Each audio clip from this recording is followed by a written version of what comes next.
Hello everyone. आज हम लोग देखने वाले हैं road map to data science.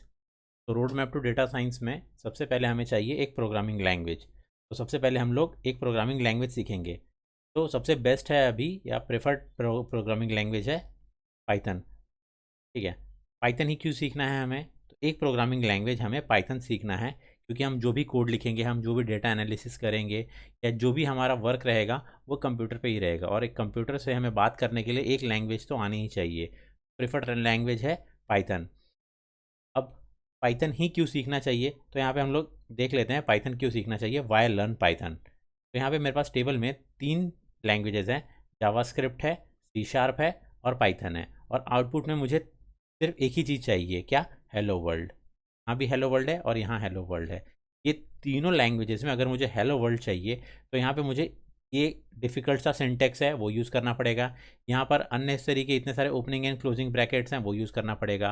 वहीं कंपैरेटिवली अगर मेरे पास कोई एक नया स्टूडेंट है और उसे एक लैंग्वेज सीखना है तो उसके लिए प्रेफर्ड लैंग्वेज कौन सा रहेगा? पाइथन ही रहेगा। क्यों? क्योंकि यहाँ पर हमें इतने ना सिंटेक्स फॉलो करने पड़ते हैं, ना ओपनिंग क्लोजिंग ब्रैकेट है, ना कोट्स का प्रॉब्लम है। यहाँ पे जैसे ओपनिंग एंड क्लोजिंग ब्रैकेट्स होते हैं वो नहीं देना है, ना ब्रैकेट्स है, ना कोटेशंस है, कुछ नहीं है यहाँ पे। सिंपली आपको plain English, near English use करके हमें क्या करना रहता है? कोड लिखना रहता है। इसलिए why people prefer Python, because it has very simple easy to learn syntax. इसके अलावा Python is high level language. High level language means it is very near to English. It is interpreted language. इससे ये होता है कि जैसे ही आपकी कुछ किसी भी लाइन में अगर कोई मिस्टेक है तो ये लाइन बाय लाइन एग्जीक्यूशन होने की वजह से उसी लाइन पे आपका एरर क्या हो जाता है? डिटेक्ट हो जाता है। और हम लोग जो सीखेंगे वो पाइथन 3.x सीखेंगे, और 3.x में भी पाइथन 3.x में भी हमारा जो रहेगा 3.7 वर्जन एंड अबव वर्जन हम लोग सीखेंगे पाइथन। फिर से आ जाते हैं हमारे रोड मैप वाले पे। तो पाइथन हम लोग यूज़ करते हैं, हम हमारे लिए मोस्टली यूज़ रहेगा पाइथन का डेटा साइंस में। लेकिन पाइथन का यूज़ क्या सिर्फ डेटा साइंस में नहीं, पाइथन का यूज़ स्क्रिप्टिंग में है, ऑटोमेशन में है। अगर आप सिस्टम एडमिन हैं, आपका एडमिनिस्ट्रेशन का बहुत सारा काम रहता है, तो आप स्क्रिप्टिंग का यूज़ करके चीज़ें ऑटोमेट कर सकते हैं। उसके अलावा हमारे पास वेब डेवलपमेंट के लिए भी पाइथन एक काफ़ी अच्छा प्रोग्रामिंग लैंग्वेज है। इसमें अलग फ्रेमवर्क है हमारे पास, जैसे जैंगो है और फ्लास्क है। ये और भी काफ़ी सारे, but these are popular framework. इन फ्रेमवर्क का यूज़ करके हम वेब डेवलपमेंट भी कर सकते हैं और वेब स्क्रैपिंग भी इससे कर सकते हैं। डेटा साइंस में एक इंपॉर्टेंट पार्ट आता है वेब स्क्रैपिंग का, तो वेब स्क्रैपिंग भी हम लोग पाइथन के थ्रू कर सकते हैं।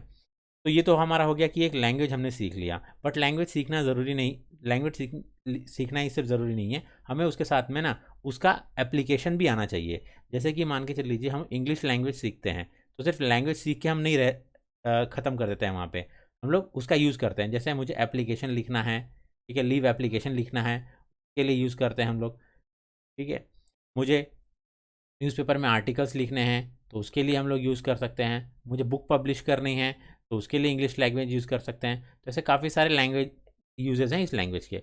उसी तरीके से पाइथन में भी काफ़ी सारे एप्लीकेशंस हैं, और उन्हीं एप्लीकेशंस को कुछ फ्रेमवर्क में कन्वर्ट करके दिया हुआ है हमारे पास।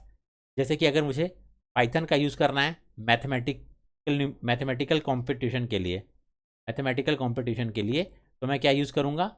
मैं यूज़ करूँगा नमपाई। अगर मुझे टेबल से रिलेटेड, स्प्रेडशीट से रिलेटेड कोई काम करना रहेगा तो मैं क्या यूज़ करूँगा? पैंडास। उसी तरीके से मुझे अगर प्लॉटिंग करना है, चार्टिंग करना है, ठीक है, चार्टिंग या चार्ट्स क्रिएट करने हैं, तो मैं क्या यूज़ करूँगा? मैं मैट प्लॉट यूज़ करूँगा। और मुझे स्टैटिस्टिकल प्लॉटिंग करना रहेगा तो मैं क्या यूज़ करूँगा? सीबॉन। तो आगे चल करके हम लोग ये लाइब्रेरीज जो हैं, मॉड्यूल्स, ये भी सीखने वाले हैं पैंडास के अंदर में।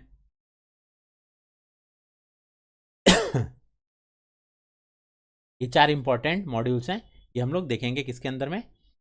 इस प्रोग्रामिंग लैंग्वेज पाइथन के अंदर में। फिर इसके बाद database. As a data analyst, क्योंकि हमें डेटा के साथ ही डील करना पड़ता है, और डेटा मोस्टली स्टोर कहाँ रहेगा हमारे पास? CSV फाइल्स में रहेगा, या एक्सेल फाइल्स में रहेगा, या तो फिर डेटाबेस में स्टोर रहेगा। तो डेटाबेस से हमें डेटा को पुल करते हुए आना चाहिए, हमें ऐसी क्वेरीज लिखनी आनी चाहिए जिससे हमारा डेटा जो है रीड करते हुए आना चाहिए। तो एज ए डेटाबेस एडमिन आपको ज़्यादा रोल्स नहीं रहेंगे वहाँ पे, बट आपको क्या आना चाहिए, बेसिकली डेटा पुल करते हुए आना चाहिए, क्वेरीज राइट करते हुए आना चाहिए।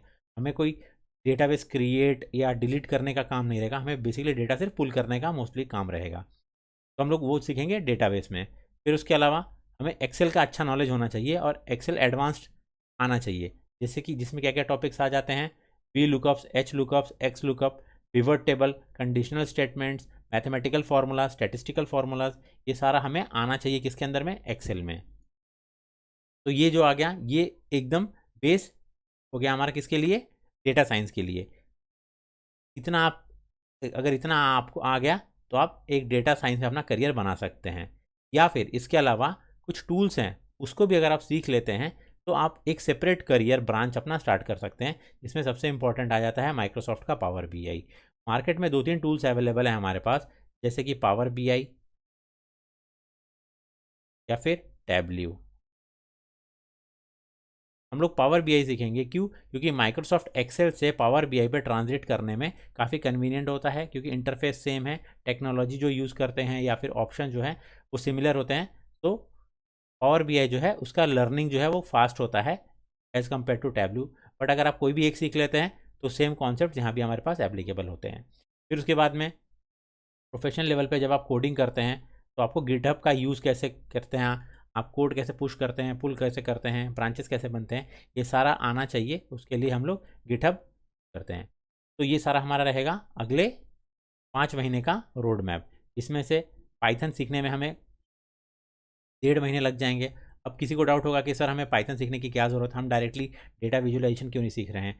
क्योंकि बहुत बार ऐसा रहेगा ना कि आपकी जो कंपनी रहेगी वो आपको जो कोड है या जो डेटा है वो पाइथन के थ्रू ही एक्सट्रैक्ट करना रहेगा, या फिर डेटाबेस के थ्रू एक्सट्रैक्ट करना रहेगा, या फिर पाइथन का बहुत सारा कोड लिख करके आपको एक्सट्रैक्ट करना हो सकता है, एक डेवलपर लेवल का नहीं, लेकिन कोड यूज़ हो करना पड़ेगा आपको, इसलिए पाइथन आना चाहिए। अभी आप कोई भी वेबसाइट पे जाएंगे नौकरी रिलेटेड तो आपको ये हमेशा मांगेगा कि पाइथन आना चाहिए स्टूडेंट को। तो हम एक लेवल तक का पाइथन सिखा देंगे, ऐसा नहीं कि डेवलपर लेवल का, लेकिन एक अच्छा पाइथन जिसमें आपका अच्छा खासा उसमें हैंड्स ऑन रहे। फिर ये टूल सीखने में इसमें हमें कम से कम 1 मंथ लग जाएगा। फिर डेटाबेस सीखने में 1 महीना लग जाएगा हमें। फिर एक्सेल, एक्सेल को हम पैरेलल में सीखेंगे कि हम पाइथन सीख रहे हैं या डेटाबेस सीख रहे हैं या कोई मॉड्यूल सीख रहे हैं, उसके साथ ही में हम एक्सेल भी सीख लेंगे। इसके लिए सेपरेट टाइम एलोकेट नहीं कर रहे हैं हम लोग। फिर पावर बीआई, पावर बीआई सीखने में वैसे तो काफ़ी टाइम लगता है, बट हम इसको भी 1 महीने के अंदर में सीखने की कोशिश करेंगे। तो टोटल हमें कितना लग गया यहाँ पे, 1, 2, 3, 4, 4.5 महीने हमें लग जाएंगे पूरा सिलेबस कंप्लीट करते हुए, कि हमने सिलेबस को कंप्लीट कर लिया इतने। ये तो हो गया हमारा बेसिक रोड मैप। उसके अलावा स्टूडेंट्स को डाउट होता है कि ये data analytics, data engineering, data science और AIML, ये तीनों अलग अलग चीज़ हैं या क्या है ये? तो डेटा इंजीनियरिंग में क्या आता है? डेटा इंजीनियरिंग में आता है data gathering, data processing, creating pipelines for the data. ठीक है, और ये जो, इसको हम ना नंबरिंग कर देते हैं, इनको कर देते हैं नंबर 1। नंबर 1, ये जो फर्स्ट नंबर पे जो भी टास्क होता है इनका यूज़ कौन करता है? इसका यूज़ करते हैं सेकंड नंबर पे डेटा साइंस वाले। तो डेटा साइंस वाले क्या करते हैं? डेटा एनालिटिक्स करते हैं, डेटा फॉरकास्टिंग करते हैं या फिर प्रिडिक्शन करते हैं।